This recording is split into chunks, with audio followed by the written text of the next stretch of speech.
his date Margot wait for the boat that will take them to a private island where they will dine at Hawthorne, an extremely exclusive restaurant operated by the best chef in the country.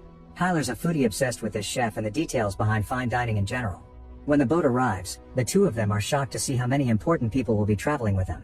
There's Lillian, the food critic that discovered the chef, and her editor Ted, post-prime actor George with his assistant and girlfriend Felicity, and a trio of important tech business investors, Dave, Soren, and Bryce. The ones that get Margot's attention though are businessmen Richard and his wife Anne, because Margot knows Richard and doesn't want him to know she's there, so she tries to stay out of his sight. During the trip, they're already served the first fancy dish, and Tyler gushes over it while he takes a picture, but Margot isn't impressed.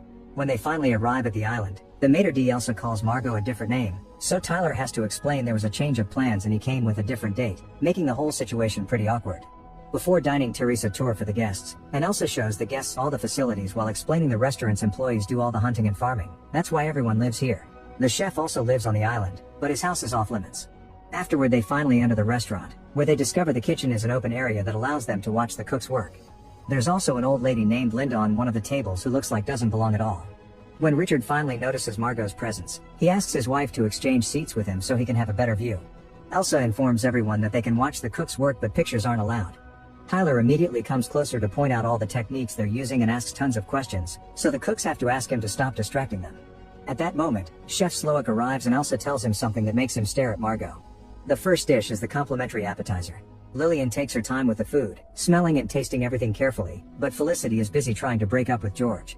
Margot likes the dish but isn't super into it, so Tyler has to arrogantly explain why this is so important.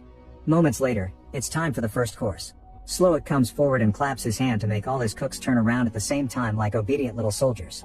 Then he offers a speech about his work and reminds everyone that they shouldn't just eat, they should savor and relish. Tyler tries to make a comment on that and only gets scolded by Slowik for interrupting. Tyler still takes pictures even if it's forbidden. For the second course, Slowik claps again and explains that bread's the food of the common man, but since his guests aren't common, thus they aren't getting any bread. The next dish is a breadless bread plate, only small drops of the savory accompaniments are on the plate. Tyler absolutely loves it but Margot finds it insulting. Lillian thinks the emulsion does look slightly split, and as an ironic response, they send a whole bowl of it to her table. The Tech brothers think the joke is running too far and ask for bread, but they're denied even when they point out they work for Doug Varick, the actual owner of the island. To shut them up, Elsa creepily tells them that they will eat less than they desire and more than they deserve.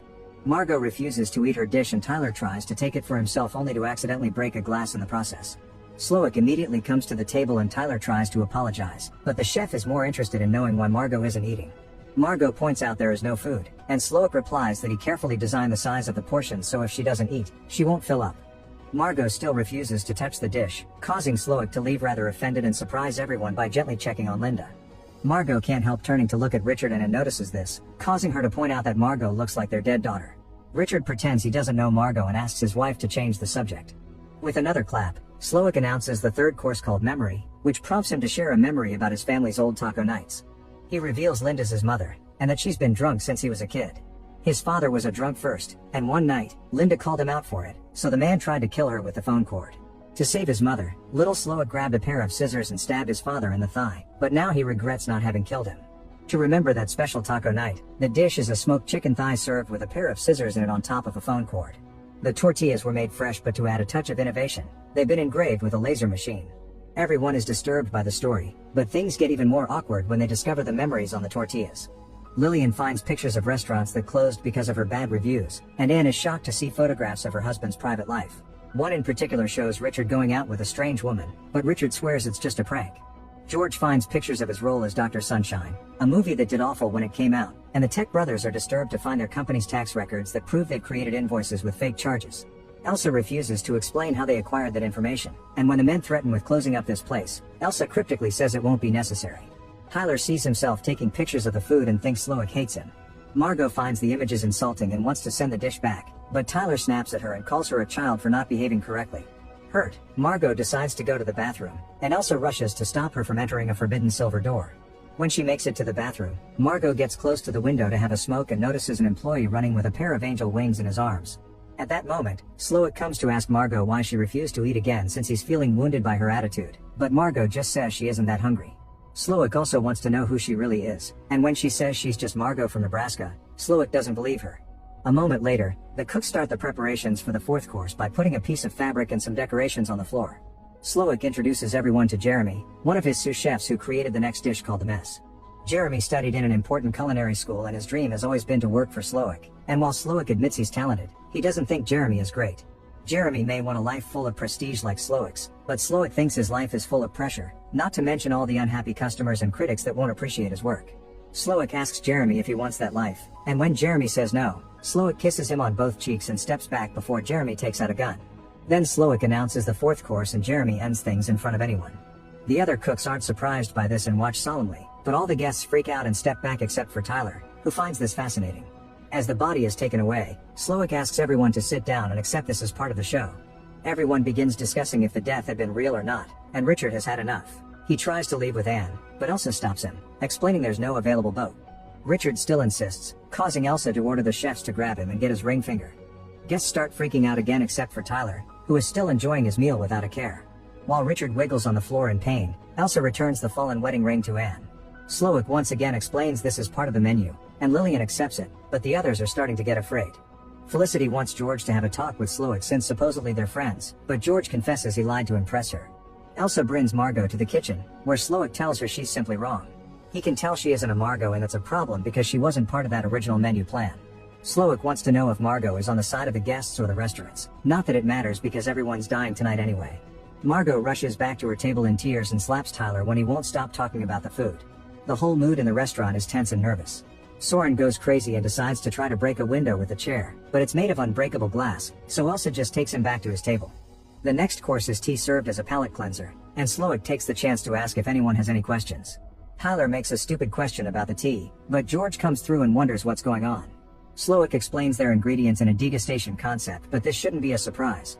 For example, Lillian is a monster that causes restaurants to close because of her personal taste, and Ted coddles her. The cooks bring more broken emulsion for Lillian, and Elsa brings Margot a kitchen timer saying she has 10 minutes. Then it asks for a doctor for Richard, so Slowik points out they've been the most loyal customers for 5 years yet they can't name a single dish they've eaten here. Slowik worked to become a very exclusive chef, but it wasn't until recently that he finally understood he's been working to satisfy people that can't be satisfied, like his own mother. Since Slowik keeps referring to the place as his restaurant, Bryce reminds him that the actual owner is Doug Varick. Slowik replies he actually owns Doug himself, and at that moment it's revealed that Doug is hanging outside while wearing the angel wings. Dave tries to offer money to save him, and when Slowik turns him down, he tries to run away, only to be stopped by the staff. Bryce points out Doug kept Slowik open through the pandemic, but Slowik complains that Doug kept questioning his menu.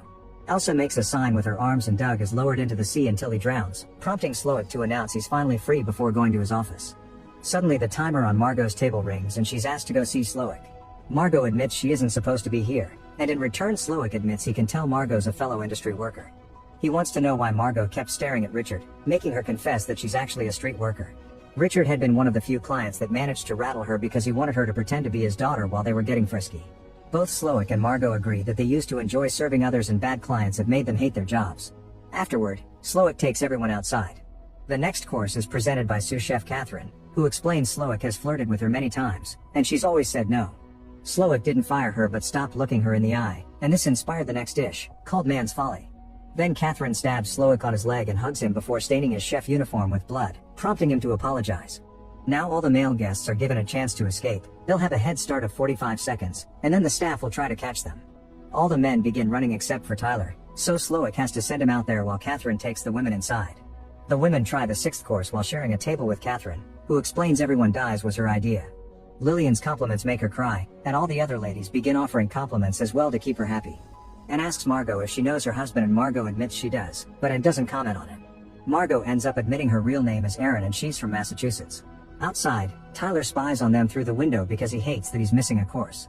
Meanwhile, the staff goes after the men and finds them with no issues, no matter if they went to the forest or the beach. Ted hid in the smokehouse, and for his efforts he's given a Passar egg. All the men are brought back to the restaurant and George sarcastically apologizes to Felicity for being a failure, which makes her admit she's been stealing money from him. George already knew, and Felicity knew he knew. Suddenly Slowik announces the menu can't continue as planned until they solve an unresolved matter. He approaches Tyler and makes him confess that he had always known tonight's menu would include everyone dies. Tyler had a date but his girlfriend broke up with him, so he hired Margot because the restaurant didn't take reservations for just one, never caring about the fact she'd die. Margot's upset by this revelation and attacks Tyler, but the staff quickly pulls them apart. Next, Slowik points out how much Tyler knows about food and gives him a chef's uniform before pushing into the kitchen, asking him to cook in front of everyone even if Tyler doesn't want to.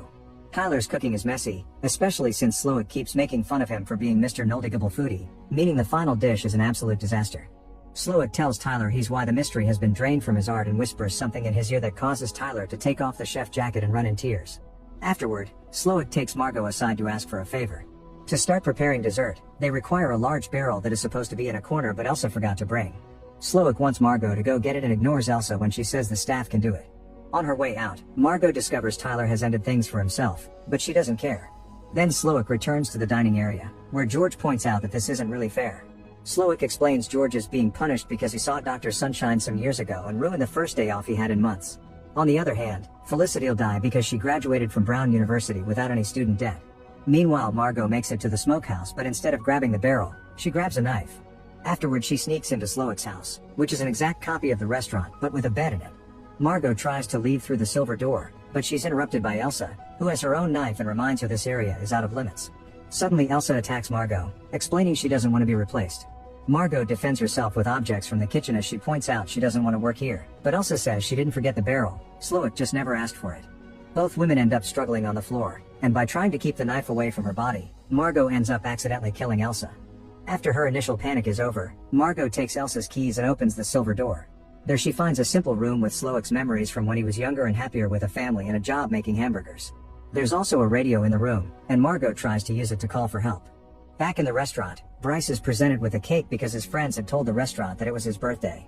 Margot suddenly interrupts by entering with the barrel through the main door, and Slowik tells her he used to be a monster, but everything he does today is pure. His chef hands are so strong that he can touch fire without feeling pain, because he can no longer be hurt. At that moment, a boat approaches the island, and Slowik realizes Margot used the radio. The staff immediately cleans all traces of blood from everyone, and Slowik makes a threat: if the guests ask for help, then an innocent man will die. Coast Guard Dale enters the restaurant and asks what the problem is, but nobody dares to speak. Then Dale notices George and asks for an autograph because he's a big fan of Dr. Sunshine, so George pretends to give him one. When Dale is about to leave, he discovers the piece of paper actually says "help us" and takes out a gun, ready to defend the guests that now are brave enough to speak. Dale keeps the gun on Slowik for a few seconds only to suddenly turn around and point it at the candle on Margot's table, revealing it's just a lighter shaped like a gun. Dale isn't a Coast Guard, he's another member of Slowik's staff, and now he can return to the kitchen. Slowik's very disappointed in Margot for having betrayed him and declares her to be as bad as the other guests. Margot remembers what she saw in the house and decides to take a risk. She suddenly claps to get Slowik's attention, announcing that she doesn't like his food and that she would like to send it back. Slowik falls for Margot's manipulative tactics as she points out all the dishes were an intellectual exercise rather than something to enjoy. She's still hungry, so she wants to eat a proper cheeseburger, not some fancy deconstructed poop. For the first time in the day, Slowik smiles and accepts to prepare a traditional cheeseburger with fries for $9.95. All the cooks watch with fascination how happy Slowik looks preparing a traditional cheeseburger, which he presents to Margot with pride. Margot gives it a bite and approves of the taste, but she also thinks it's too much for her to finish and asks for the rest to go. Slowik's still in a trance, so she does as he says, and once Margot has her bag, she leaves a $10 bill and leaves the restaurant. On her way out, Margot hesitates because the others are still in danger, but Anne tells her to go with a gesture. While Margot makes it to the harbor and escapes on the boat Dale left behind, Slowik reminds everyone it's time to pay. The cost is $1,250 per head under a no-tip system, and everyone gets a bag of goodies that includes one of Doug's fingers. Everyone hands their credit cards, and a moment later, Slowik announces it's time for dessert. The cooks begin decorating the floor as if it was a plate, then they put chocolate hats and marshmallow vests on the guests. Slowik reminds everyone they represent the ruin of his life and now they shall be part of it, so the dessert will be the most offensive assault on the human palate, the s'more. This is usually prepared over a fire, thus Slowik grabs a lump of coal from the oven with his bare hands and announces a cleansing as he throws it on the decorations the cooks left, causing a fire that takes over the restaurant and all the people in it.